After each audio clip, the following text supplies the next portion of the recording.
আসসালামু আলাইকুম। বাংলা সংবাদে সবাইকে স্বাগত জানাচ্ছি। আমি চিন্তিয়া হক। শুরুতেই সংবাদ শিরোনাম। স্বৈরাচার পালিয়েছে, লেজ রেখে গেছে বললেন তারেক রহমান। এদিকে দেশকে অস্থিতিশীল করার সর্বশেষ ট্রাম্প কার্ড খেলা হচ্ছে বললেন আজহারী। জানাবো উপরাষ্ট্রপতি পদ ফেরাতে চায় বিএনপি, আগে কারা ছিলেন। এবং সর্বশেষ জানাবো সংস্কার কমিশনগুলো যেসব বিষয়ে বড়সড় পরিবর্তনের কথা ভাবছে। দর্শক শুনছিলেন সংবাদ শিরোনাম, এখন বিস্তারিত। স্বৈরাচার পালিয়েছে, লেজ রেখে গেছে বললেন তারেক রহমান। বিএনপি ভারপ্রাপ্ত চেয়ারম্যান তারেক রহমান বলেছেন, পতিত স্বৈরাচারের সময়ে যারা নিজের স্বার্থ হাসিল করেছে তারা ষড়যন্ত্রে অব্যাহত রেখেছে। আপনাদের সজাগ ও সতর্ক থাকতে হবে। স্বৈরাচার পালিয়ে গেলেও তাদের লেজ রেখে গেছে এবং তারা ষড়যন্ত্র করছে, তারা কিন্তু বসে নেই। তিনি বলেন, বিএনপি গণতন্ত্রের পক্ষের শক্তি, দেশের মানুষ বিএনপির সঙ্গে রয়েছে। মানুষ মনে করে বিএনপির কাছে গণতন্ত্র, বাক স্বাধীনতা নিরাপদ। এই জন্য মানুষ বিএনপির দিকে তাকিয়ে আছে। জনগণের এই আস্থাকে ধরে রাখার দায়িত্ব বিএনপি নেতাকর্মীদের। তিনি বলেন, বিএনপি ক্ষতিগ্রস্ত হলে দেশ ও গণতন্ত্র ক্ষতিগ্রস্ত হবে। দেশের সবচেয়ে বড় রাজনৈতিক দল বিএনপি, দল কোনোভাবে ক্ষতিগ্রস্ত হলে দেশ ও দেশের গণতন্ত্র ক্ষতিগ্রস্ত হবে। আগামী দিনে বাংলাদেশকে কোনো হুমকির থেকে রক্ষা করতে হলে গণতন্ত্র টিকিয়ে রাখতে হবে। দেশকে অস্থিতিশীল করার সর্বশেষ ট্রাম্প কার্ড খেলা হচ্ছে বললেন আজহারী।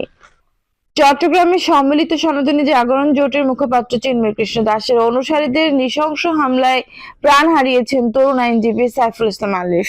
এই হত্যাকাণ্ডের পর দেশের পরিস্থিতি উত্তপ্ত হয়ে উঠেছে। এমন পরিস্থিতিতে সাম্প্রদায়িক অশান্তির আশঙ্কা করছেন কেউ কেউ, আর তাই প্রতিকূল এই সময় সবাইকে শান্ত থাকার আহ্বান জানিয়েছেন দেশের প্রখ্যাত ইসলামী বক্তা মিজানুর রহমান আজহারী। নিজের ভেরিফাইড পেজে দেওয়া এক পোস্টে তিনি লিখেছেন, সম্ভবত দেশকে অস্থিতিশীল করার সর্বশেষ ট্রাম্প কার্ড খেলা হচ্ছে। দয়া করে সবাই শান্ত থাকুন, কোনো উস্কানিতে পা দেওয়া যাবে না। বিজয় আমাদেরই হবে ইনশাআল্লাহ। সেই পোস্টের কমেন্টে আইনজীবী সাইফুল হত্যার দৃষ্টান্তমূলক বিচার দাবি করেছেন এই ইসলামী বক্তা। দ্রুততম সময়ে চট্টগ্রামের আইনজীবী হত্যাকাণ্ডের সাথে জড়িতদের আইনের আওতায় এনে দৃষ্টান্তমূলক শাস্তি নিশ্চিত করতে হবে। প্রসঙ্গত, সোমবার 25 নভেম্বর চিন্ময় কৃষ্ণ দাসকে গ্রেপ্তার করে পুলিশের গোয়েন্দা শাখা ডিবি। গ্রেপ্তারের খবর ছড়িয়ে পড়তেই তার একদল অনুসারী রাজধানীর ডিবি কার্যালয়ের সামনে গিয়ে বিক্ষোভ করার চেষ্টা করে। জানা যায়, গত 31 অক্টোবর চট্টগ্রাম কোতোয়ালি থানায় চিন্ময় কৃষ্ণ দাস সহ 19 জনের বিরুদ্ধে রাষ্ট্রদ্রোহের মামলা দায়ের করা হয়। এই মামলাতেই তাকে গ্রেপ্তার করা হয়েছে বলে নিশ্চিত করেছে পুলিশ। উপরাষ্ট্রপতি পদ ফেরাতে চায় বিএনপি, আগে কারা ছিলেন। অন্তর্বর্তী সরকার গঠিত সংবিধান সংস্কার কমিটির সঙ্গে সাক্ষাৎ করে নিজেদের প্রস্তাবনা তুলে ধরেছে বিএনপি।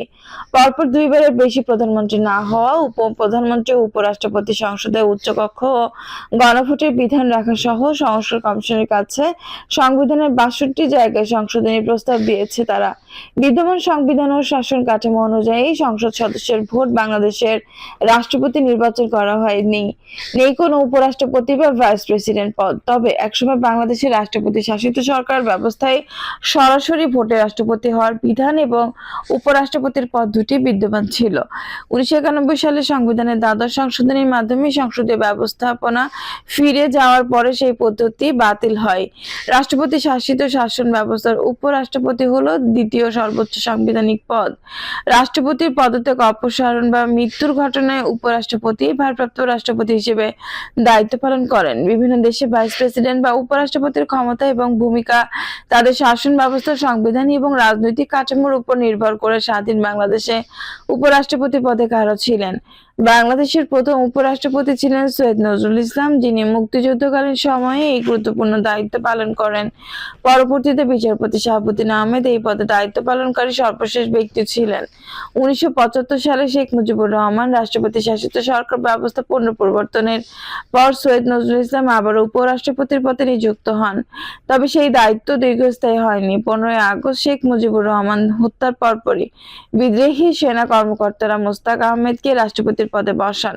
তখন মোস্তাক আহমেদের সঙ্গে 3 মাসের জন্য উপরাষ্ট্রপতির দায়িত্ব পালন করেন মোহাম্মদুল্লাহ, যিনি ছিলেন 1971 সালে অস্থায়ী সরকার ভারপ্রাপ্ত রাষ্ট্রপতি সৈয়দ নজরুল ইসলামের রাজনৈতিক উপদেষ্টা এবং স্বাধীন বাংলাদেশের প্রথম ডেপুটি স্পিকার।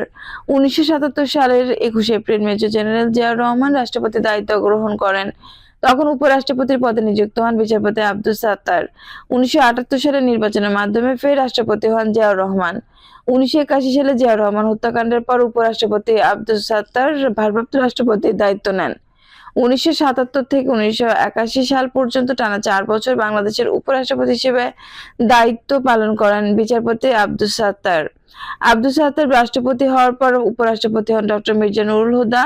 1982 সালের 23 মার্চ পর্যন্ত এই পদে ছিলেন হুদা। 1983 থেকে 1990 সাল পর্যন্ত প্রথমে সামরিক শাসক ও পরে রাষ্ট্রপতি হয়ে ক্ষমতায় ছিলেন তৎকালীন সেনাপ্রধান লে জেনারেল হুসাইন মোহাম্মদ এরশাদ। তার অধীনে 1986 সালের 30 নভেম্বর থেকে 1989 সালের 12 আগস্ট পর্যন্ত উপরাষ্ট্রপতির দায়িত্বে ছিলেন বিচারপতি A.K.M. নুরুল ইসলাম। পরবর্তীতে বিচারপতি নুরুল ইসলাম স্থলাভিষিক্ত হন ব্যারিস্টার মওদুদ আহমেদ। 1990 সালের 6 ডিসেম্বর পর্যন্ত এই দায়িত্ব পালন করেন মওদুদ। 1990 সালের 4 ডিসেম্বর পদত্যাগের ঘোষণা দেন রাষ্ট্রপতি হুসাইন মোহাম্মদ এরশাদ। 6 ডিসেম্বর উপরাষ্ট্রপতির পদ ছাড়েন ব্যারিস্টার মওদুদ। এরপর ক্ষমতা হস্তান্তরের লক্ষ্যে বিচারপতি শাহাবুদ্দিন আহমেদকে উপরাষ্ট্রপতি পদের নিয়োগ দেন এরশাদ। পরে এরশাদের পদত্যাগের পর বিচারপতি শাহাবুদ্দিন ভারপ্রাপ্ত রাষ্ট্রপতির দায়িত্ব নেন। বিচারপতি শাহাবুদ্দিনই ছিলেন বাংলাদেশের শেষ উপরাষ্ট্রপতি। এরপর এই পদ সংবিধানের দ্বাদশ সংশোধনীর মাধ্যমে বিলুপ্ত হয়। সংস্কার কমিশনগুলো যেসব বিষয়ে বড়সড় পরিবর্তনের কথা ভাবছে। সংবিধান, নির্বাচন ব্যবস্থা, জনপ্রশাসন ও পুলিশ সংস্থার বড় ধরনের পরিবর্তন আনতে যা কাজ শুরু করেছে বাংলাদেশ অন্তর্বর্তী সরকারের অধীনে গঠিত বেশ কয়েকটি সংস্কার কমিশন।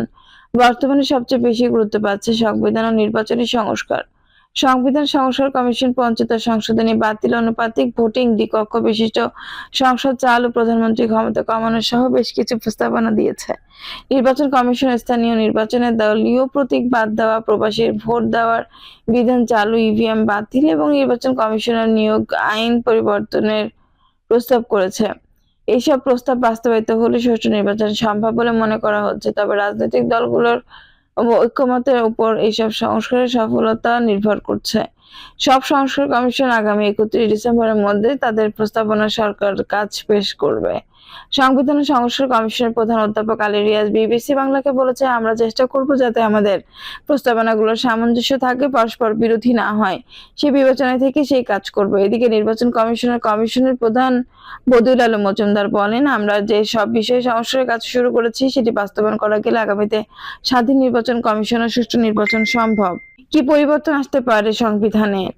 গত 5 আগস্ট গণঅভ্যুত্থানের মুখে দীর্ঘদিনের শেখ হাসিনা সরকার পতনের পর বাংলাদেশের বিদ্যমান সংবিধান সংস্কারের সবচেয়ে বড় দাবি উঠেছে আন্দোলনের নেতৃত্ব দেওয়া শিক্ষার্থীদের পক্ষ থেকে। এর বাইরেও নাগরিক সমাজ, দেশের সাধারণ নাগরিক কিংবা রাজনৈতিক দলগুলো বিভিন্ন সভা সমাবেশে নানা ধরনের প্রস্তাবনা তুলে ধরেছেন। অধ্যাপক আলী রিয়াজের নেতৃত্বাধীন সংবিধান সংস্কার কমিশন এরই মধ্যে অংশীজন সহ অনেকের সাথে বৈঠক করেছে। সংস্কার কমিশনের সাথে বৈঠকে বসে কেউ কেউ বলেছেন, নির্বাচন বাংলাদেশের যে সংবিধান রয়েছে সেটি যে কোনো সরকারকে স্বৈরাচারী করে তুলতে পারে। যেখানে ক্ষমতায় ভারসাম্য আনতে নানা সংস্কার প্রস্তাব এসেছে সংস্কার কমিশন এর মধ্যে যেসব পরামর্শ পেয়েছে তার মধ্যে উল্লেখযোগ্য হচ্ছে দ্বিকক্ষ বিশিষ্ট সংসদ চালু, সংবিধান সংশোধন করে তত্ত্বাবধায়ক সরকার ব্যবস্থা ফিরিয়ে আনা, প্রধানমন্ত্রী ও রাষ্ট্রপতির মধ্যে ক্ষমতা ভারসাম্য আনা, প্রাদেশিক সরকার ব্যবস্থা চালু, আনুপাতিক নির্বাচন ব্যবস্থা চালু, প্রধানমন্ত্রীর নির্বাহী ক্ষমতা কমানো সহ একজন ব্যক্তিকে 2 মেয়াদের বেশি প্রধানমন্ত্রী না রাখার বিষয়টি সংবিধানে যুক্ত করতে পরামর্শ দিয়েছেন অনেকে।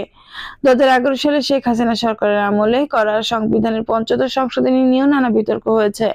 সংবিধান সংস্কার কমিশনের কাছে ওই সংশোধনী বাতিলের পরামর্শ দিয়েছে অংশীজনদের কেউ কেউ। সংসদ সংরক্ষিত নারী আসন বাড়ানো কমানো নিয়ে 2 ধরনের পরামর্শ এসেছে কারো কারো কাছ থেকে। সংবিধান সংস্কার কমিটির প্রধান অধ্যাপক আলী রিয়াজ বলেন, বিভিন্ন জায়গা থেকে আসা পরামর্শগুলো আমরা লিপিবদ্ধ করছি। যে যে বিষয়গুলোতে এখন পর্যন্ত ঐকমত্য আছে সেগুলো নোট ডাউন করছি। বিভিন্ন অংশীজন বিশেষজ্ঞদের বাইরেও রাজনৈতিক দলগুলোর কাছে থেকে লিখিত প্রস্তাব চাওয়া হয়েছে।